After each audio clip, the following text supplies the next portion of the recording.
Your laptop could be the computer behind Google for about 9 seconds. Then a few million people would knock on it at the same moment and it would quietly give up. The machine that can handle those people, the thing everyone calls a server, is a computer, just a computer. No screen, no keyboard, no magic. Today we'll see what one of those machines are, how it differs from the laptop you are using right now, and how to run one yourself in about 30 seconds.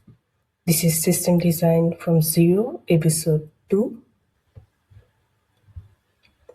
On last episode, we saw one computer asks, another computer answers.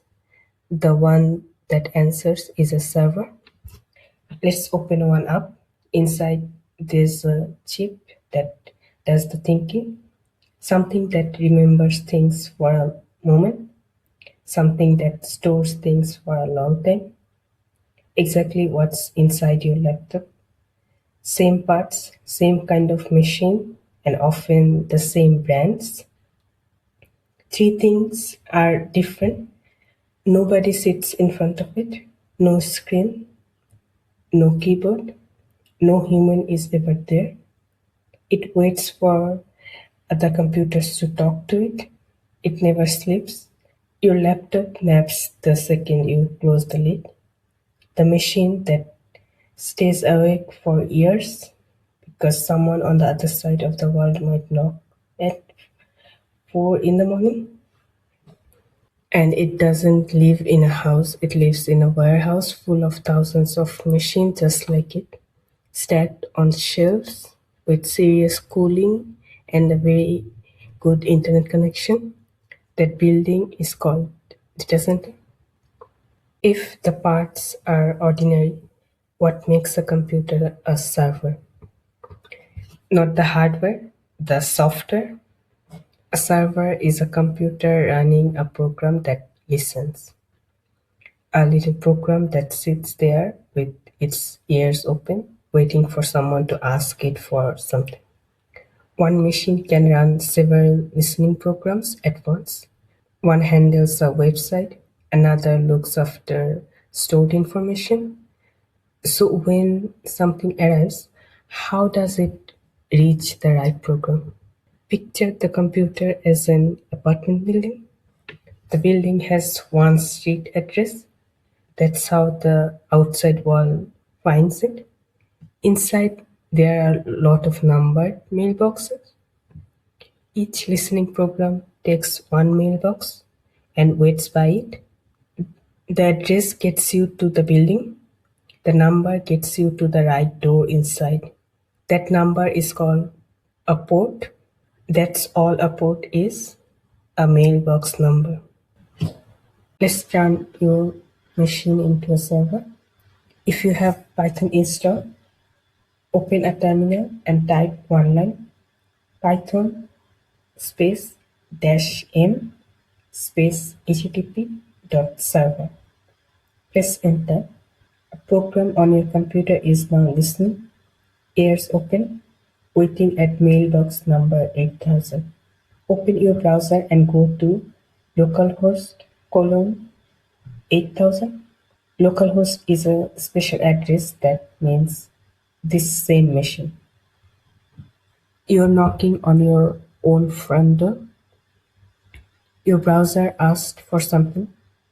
Your little program answered with a real reply, a list of your own files.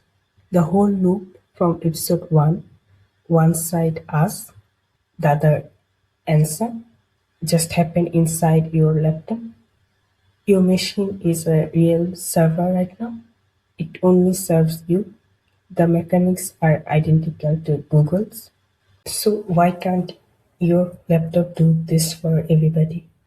Forever? It can. For a while, people have done. Then you close the lid and your website disappears from the internet. Your Wi-Fi hiccups, gone again. Your home internet quietly changes its address every so often. So even finding your laptop becomes a moving target. And if a lot of people shows up at once, we saw how that ends in the first 30 seconds of this video. So instead, you rent one of those machines in the warehouse, one that never sleeps, never moves, and has a very fast connection, and run your listening program on that. That's called hosting. And what's the cloud? That's it. The cloud is renting someone else's computer. A very good computer in a very good building, but a computer. The same kind of machine you turned into a server 2 minutes ago. Look at what your little server actually did. It handed over files, a list of things that already existed in your disk. Now think about the apps you use. Instagram doesn't hand you a file, it logs you in, it loads your feed, it counts your likes. Something has to decide what to send back differently for every person who asks. A program that just hands out files can't do that.